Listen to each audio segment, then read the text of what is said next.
बघूयात, मुख्यमंत्री उद्धव ठाकरे कोकण दौऱ्यावर आहेत। आज त्यांचा कोकण दौऱ्याचा दुसरा दिवस आहे। एल्गार परिषद आणि भीमा कोरेगाव हे दोन वेगळे विषय आहेत।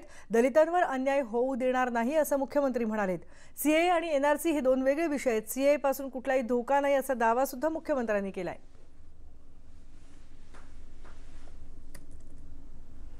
शिवसेनेचे निर्णय आणि शिवसेनेचे निर्णय आणि धोरण हे मी ठरवतो। ते सामनातून मांडले जातात। कोणताही जाहिरातदार शिवसेनेची भूमिका ठरवत नाही, हे पहिल्यांदा नमूद करू इच्छितो। आणि त्याच्यामुळे जाहिरात आली म्हणजे शिवसेना बदलली असं काही होत नाही। आणि म्हणून मी सांगितलं की अशा वेगवेगळ्या जाहिराती रोज येतात। अजिबात नाही। खरं म्हणजे हा विषय बंद झालेला आहे, याच्यावरती बोलण्याची पण गरज नाही। एल्गार आणि भीमा कोरेगाव हे दोन वेगळे विषय आहेत। माझ्या दलित बांधवांचा जो विषय आहे तो भीमा कोरेगावच्या बद्दल आहे आणि भीमा कोरेगावचा तपास मी केंद्राकडे दिलेला नाही, तो केंद्राकडे देणार नाही। भीमा कोरेगावमध्ये दलित बांधवांवरती अन्याय झाल्याचा जो एक आक्षेप आहे त्याच्यात मी स्पष्टपणे सांगू इच्छितो की कोणत्याही परिस्थितीत मी दलितांवरती अन्याय होऊ देणार नाही। की सीए आणि एनआरसी हे दोन वेगळे विषय आहेत। एनपीए हा तिसरा विषय आहे। सीए लागू झाल्यानंतर आपल्याला कोणालाही घाबरण्याचं कारण नाही। एनआरसी आलेला नाही, तो येणार नाही। कारण एनआरसी जर का लागू केला तर तो केवळ मुसलमानांना नाही तर तो हिंदूंना आणि आदिवासी आणि इतर जे वंचित वगैरे भटके वगैरे त्यांना सुद्धा तो त्रासदायक होईल।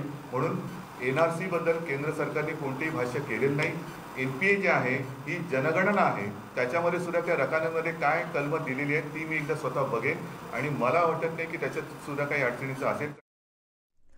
आणि याबद्दलच आपण बोलणार आहोत। आमचे प्रतिनिधी सागर कुलकर्णी आपल्या सोबत आहेत। सागर, एल्गारवरून पवार इतके आक्रमक का झालेत आणि सेना आणि राष्ट्रवादीतले मतभेद आता आणखी वाढण्याची शक्यता आहे? महाविकास आघाडीमधील दोन पक्ष काँग्रेस आणि राष्ट्रवादी काँग्रेस हे एल्गार परिषदेचा जो तपास आहे तो एनआयएला दिल्यानंतरनं मोठ्या प्रमाणात नाराजी सार्वजनिकरित्या व्यक्त केली जाते। विशेष म्हणजे एनआयएचा तपास हा केंद्राचा हस्तक्षेपाचा भूमिका तर आहे असं स्वतः मुख्यमंत्र्यांनी कबूल जरी केलं असलं तरी मात्र भीमा कोरेगाव हा आणि एल्गार हे दोन्ही विषय वेगळे आहेत हे आवर्जून सांगताना ते स्वतःच्या भूमिकेवर ठाम असल्याचं दिसून येते। या सगळ्या गोष्टींवरून एक दिसून येतं की राष्ट्रवादी काँग्रेस आणि काँग्रेस मुख्यमंत्री उद्धव ठाकरे यांच्यावर दबाव वाढवत आहे। हा नेमका दबाव राजकारणाचा एक भाग आहे की नेमकं इतर काही गोष्टी आहेत याची उकल पुढच्या काही दिवसात होईलच। पण एक गोष्ट आहे की आजच्या पत्रकार परिषदेमध्ये शरद पवारांचं जो वारंवार सांगणं होतं की गृह मंत्रालयात मधील पोलीस अधिकाऱ्यांचा ज्या पद्धतीने वापर करण्यात आलेला आहे हा रोख जवळपास सरळ दिसून येतो की यापूर्वीचे तत्कालीन गृहमंत्री आणि माजी मुख्यमंत्री देवेंद्र फडणवीस यांच्याकडे दिसून येतोय। एल्गार परिषदेचा निमित्त करत केंद्र सरकारवर तर टीका केलीच जाते, पण त्याचवेळी देवेंद्र फडणवीसांची कोंडी करण्याची संधी शरद पवार सोडू पाहत नाहीयेत।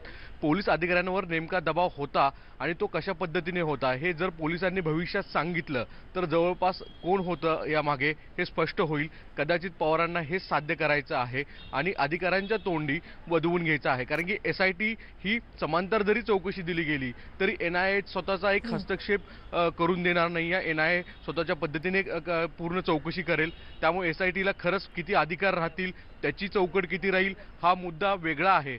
पण पवारांनी आजच्या पत्रकार परिषदेपासून आणि काँग्रेसने घेतलेल्या भूमिकेपासून जवळपास दिसून येतं की देवेंद्र फडणवीसांनी अधिकाऱ्यांवर दबाव वाढवला आणि योग्य पद्धतीने तपास करून दिला नाही हे जवळपास सांगायचं आहे। त्याचवेळी शिवसेनेवर दबाव देखील शिवसेनेवर कदाचित दबाव वाढवण्याचा देखील हा एक राष्ट्रवादी काँग्रेसचा प्रयत्न असू शकतो। धन्यवाद सागर या सगळ्या